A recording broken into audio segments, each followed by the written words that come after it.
Hello students, यहाँ पर हम लोग देखने के लिए जा रहे हैं क्लास 10 एनसीईआरटी का मेथड और एक्सरसाइज देखेंगे यहाँ पर 3.2। अब 3.2 का ये पहले नंबर का प्रश्न है। पहले नंबर के प्रश्न में कहा क्या जा रहा है, सबसे पहले ये समझो।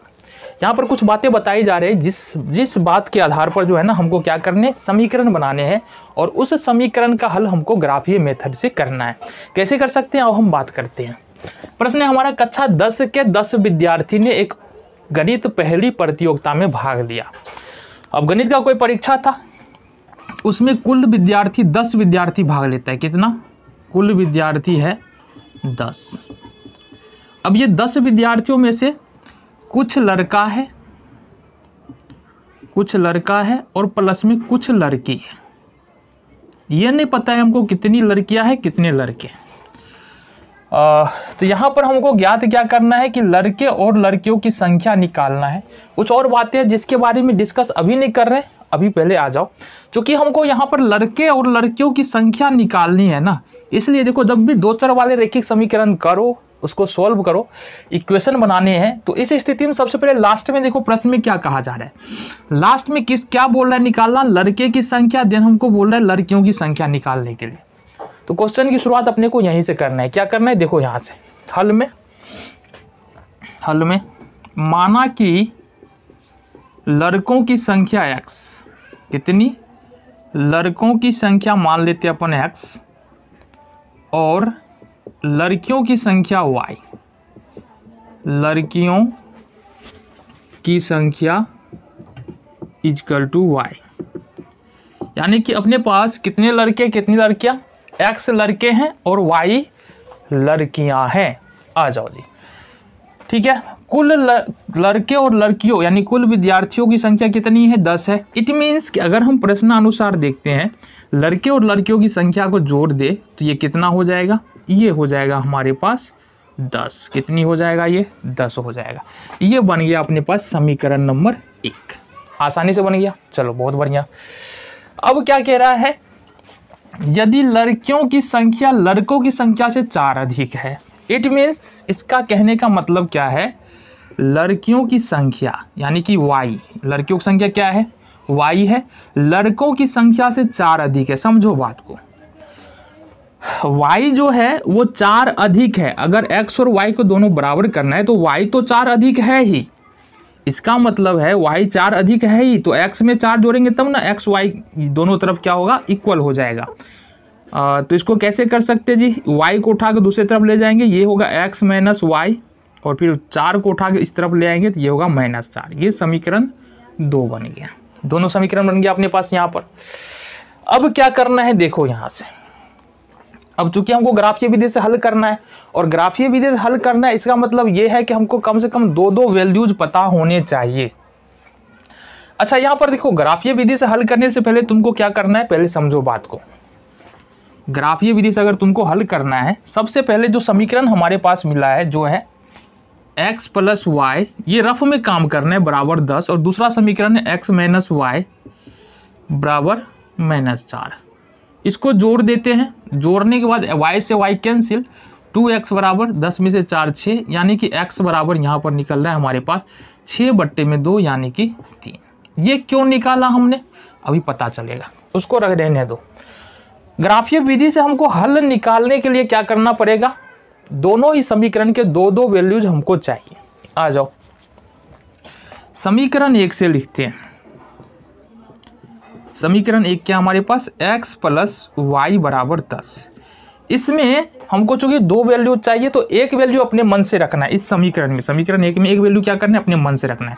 मतलब x के जगह पर एक वैल्यू अपने मन से रखना है। मान लो x बराबर हम रख देते हैं 5। कितना, 5 लिखेंगे। जब x बराबर हम ले रहे हैं 5, तो ये हो जाएगा 5 प्लस वाई बराबर 10, देन y बराबर होगा 10 में से 5 घटाएंगे, इसको दूसरी तरफ शिफ्ट करेंगे, माइनस में हो जाएगा, ये हो जाएगा 5। तो पहला वैल्यू निकल के आ गया यहाँ से, x बराबर 5 रखा। दूसरा वैल्यू जो ये लुप्तीकरण विधि से हमको आया है ना यहाँ पर 3, वो रख दो।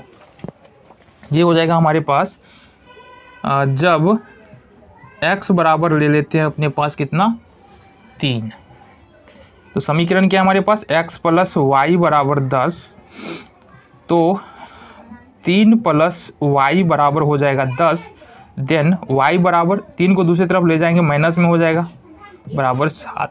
तो ये तुम्हारा निकल गया, x का 2 वैल्यू निकल गया और y का भी 2 वैल्यू यहाँ से निकल गया। इसके लिए हम बनाएंगे मान सारणी। किसके लिए? पहले समीकरण के लिए।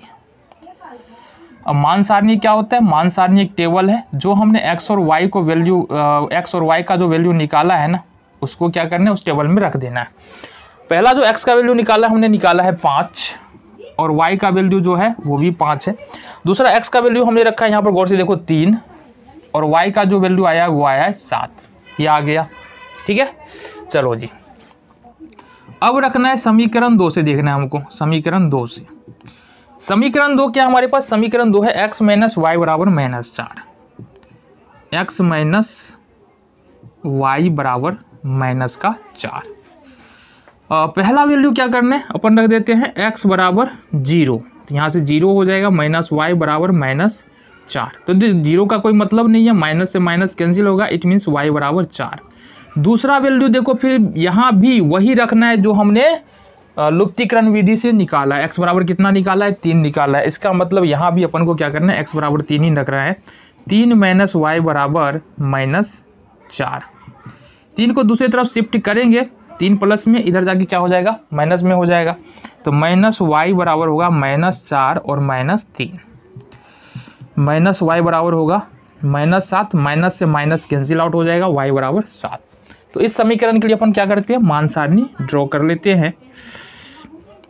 देखो यहाँ से ये x y, x का वैल्यू रखा है हमने 0, y का वैल्यू आया है 4, x का वैल्यू रखा है हमने 3, y का वैल्यू आया है 7। तो ये दोनों वैल्यू हमारे पास आ चुके हैं। आ जाओ, अब क्या करना है हमको, जो हमारे पास मान सारणी है उसको ग्राफ पर दिखाना है, ठीक है। देखो बिल्कुल आसान तरीका बताएंगे। सबसे पहले देखो हमारे पास है क्या, x बराबर 5 है, तो x बराबर प्लस में 5 है।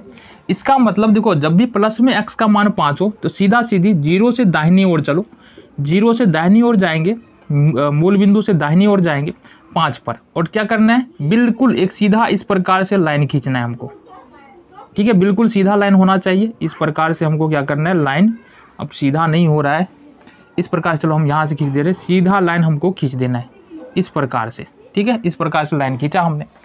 फिर कह रहा है कि x बराबर 5 और y बराबर भी प्लस में 5 है। जब y बराबर प्लस में 5 हो तो ठीक ऊपर जाओ यहाँ पर। अब यहाँ से भी क्या करना है, एक लाइन इस प्रकार से हमको खींच लेना है। देखो ये दोनों लाइन कहाँ पर एक दूसरे को काट रहा है, यहाँ पर काट रहा है, मतलब एक पॉइंट हमारा ये हो गया 5, 5। देखो बिल्कुल आसान है। दूसरा पॉइंट क्या है, x बराबर 3 है, तो x बराबर 3 कहाँ पर है, यहाँ पर है। तो बिल्कुल सीधे यहाँ से हम क्या करेंगे, x बराबर 3 पर लाइन खींच देना है अपन को, ठीक है। खींच दिया हमने। फिर y बराबर कितना है, 7 है, तो y बराबर 7 कहाँ पर जाएगा, यहाँ पर जाएगा। तो ये खींचो यहाँ पर, तो y बराबर ये हो गया 7। कहाँ पर काट रहा है एक दूसरे को, यहाँ पर, तो ये हो गया 3 और 7। अब देखो यहाँ से ये 3 7 है, ये 5 5 है, इस दोनों पॉइंट को मिलाना है और दूसरे वाले पॉइंट को मत मिलाना, इस दोनों पॉइंट को ही मिलाना है। ये हमने यहाँ पर मिला दिया। चलो जी, ये कौन सा समीकरण हो गया, ये हो गया x प्लस वाई बराबर 10 का। किसका, x प्लस वाई बराबर 10। दूसरे समीकरण में आते हैं, यहाँ पर x बराबर 0 है, x बराबर 0 यहाँ पर है, और y बराबर 4 है। जब x का मान 0 हो तो y का मान जो है वो y अक्ष पर ही होगा। अगर y प्लस है तो 0 से ऊपर चलेंगे, y माइनस है तो 0 से नीचे चलेंगे। देखो यहाँ पर x का 0 है, यहाँ से शुरू करेंगे, और y बराबर 4 है, ठीक जाएंगे 4, यहाँ पर आएंगे, ठीक है जी। इस पे भी हम क्या कर रहे हैं, ये खींच दे रहे हैं। चलो खींच दिया हमने। फिर कह रहा है कि ये तो हो गया, चलो जी। फिर वही सेम वैल्यू है 3 7 है, 3 7 तो हमारे पास पहले से है, ये वाला पॉइंट पहले से है ना। तो एक पॉइंट हमारा ये हो गया, दूसरा पॉइंट हमारा ये हो गया। ये दूसरे समीकरण के लिए ये हो गया हमारा 0 4, ये वाला पॉइंट जो है ये हो गया 0 4, और दूसरा पॉइंट हमारे पास ये। अब क्या करना है, इसको मिला देना है, तो मिला दो। तो यहाँ ये किस समीकरण के लिए लाइन हो गया, ये हो गया तुम्हारा समीकरण, यहाँ से देखो दूसरा समीकरण, x माइनस वाई बराबर -4, इस समीकरण के लिए ये लाइन हो गया। अब लड़कों और लड़कियों की संख्या कितनी है ये कैसे पता चलेगा, जहां पर दोनों रेखा एक दूसरे को काट रहे उसको पकड़ो, इस पॉइंट को पकड़ना है। यहाँ पर 3 7 मान आ रहा है, कितना आ रहा है 3 7, इट मीन्स कि x बराबर 3 आ रहा है, y बराबर 7 आ रहा है। तो लड़कों की संख्या यहाँ पर क्या माना है हमने x, तो x बराबर 3 हो जाएगा लड़कों की संख्या और y बराबर 7 हो जाएगा लड़कियों की संख्या। तो ये हमारा प्रश्न संख्या यहाँ पर 1 था।